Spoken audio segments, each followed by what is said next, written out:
But first, we are joined by Dambisa Moyo, a global economist and author.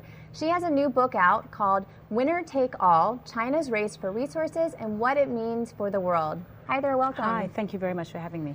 So you grew up in Zambia. Yes. And so I'm just wondering, you've been gone a long time, lived around the world, studied a lot of different Western universities, and wondering how you've seen the Zambia economy change since you were growing up there. Yeah, I mean, it's transformed considerably. We've seen many changes in terms of structural adjustment and stabilization policies through the IMF and World Bank back in the 1980s. And since then, the economy's become much more open. It's significantly increased its trade, but also, as I'm sure we'll discuss, it's got many more suitors, if you call them that, much more investment coming from many more places. So when I was growing up, it was very heavily reliant on Western aid. But now we're seeing new economies such as China, Brazil, Russians coming into Africa, but Zambia also specifically to invest. This is what your new book is all about, and there were some figures in there that were really interesting to me. You said that China, their investment in all of Africa has gone up from $100 million in 2003 to $12 billion last year. Yes, exactly. So how does this compare to the United States and the U.S. investment in Africa? So the strategy has been fundamentally different. As I've written about considerably in the past, the U.S. and Western countries in general have tended to focus on aid as an approach towards engagement in Africa. The Chinese approach, but also more generally a lot of the South-South trade, if you will, is very heavily invested in trade, but also in investing in different sectors such as retail, telecommunications, and of course the natural resource sector, which is really the core of my book. So, but the United States, I mean, in terms of money, they don't put money into companies? Or No. It's not that they don't at all. Just relatively speaking, China now is the largest investor in Africa. And the types of investment are very different. I mean, of course, there are Western companies investing in Africa, but in terms of the scale of those investments compared to what China's doing at $12 billion a year, I mean, obviously, given their economic problems right now, it's likely to dip.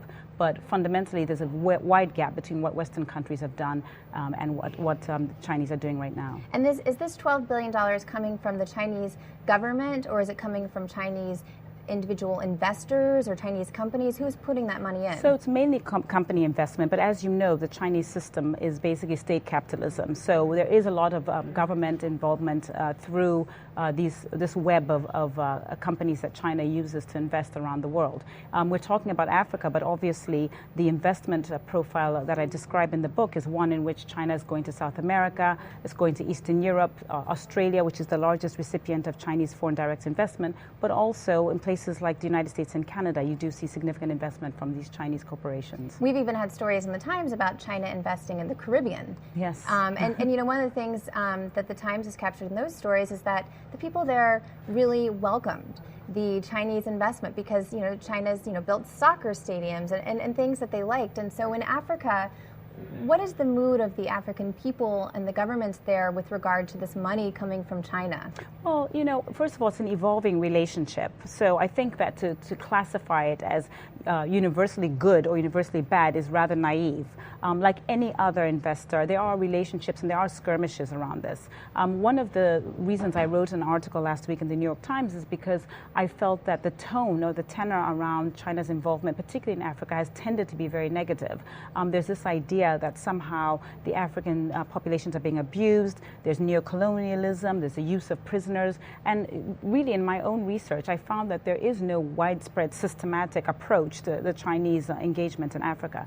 But to your specific question about the attitude towards the Chinese investment in Africa, I point you to the Pew survey, which came out in 2007. It's a US-based research institute, the Pew Institute, and they went to about 10 countries in Africa, and they actually bothered to ask Africans, what do you think about the Chinese? Do you like them? Do you hate them? Are they meaningfully altering your lives? And by wide margins, I'm talking 98%, 97%, Africans said, yes, we like the Chinese.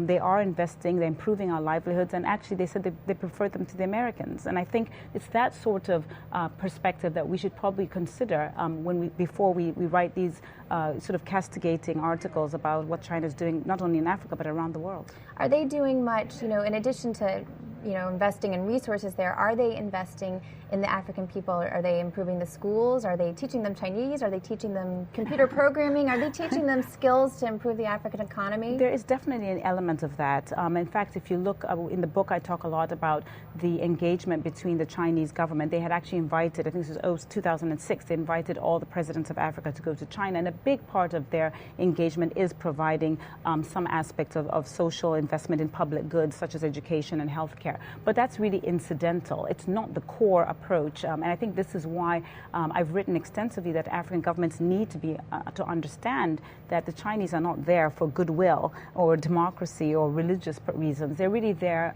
because they have a political imperative back at home. They've got to deliver economic growth at home. And so in terms of the African engagement, what African countries need to do is ultimately they need to remember that it's the government's responsibility in African countries to deliver public goods. It's not the role of the Chinese.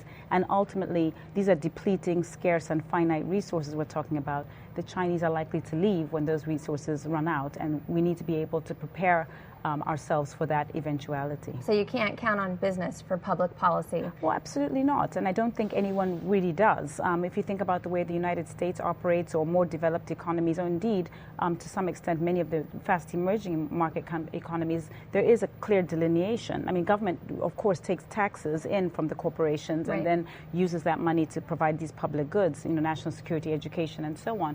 But I think fundamentally, the government has a responsibility that cannot be abdicated. And this is one of the criticisms I had about the aid system.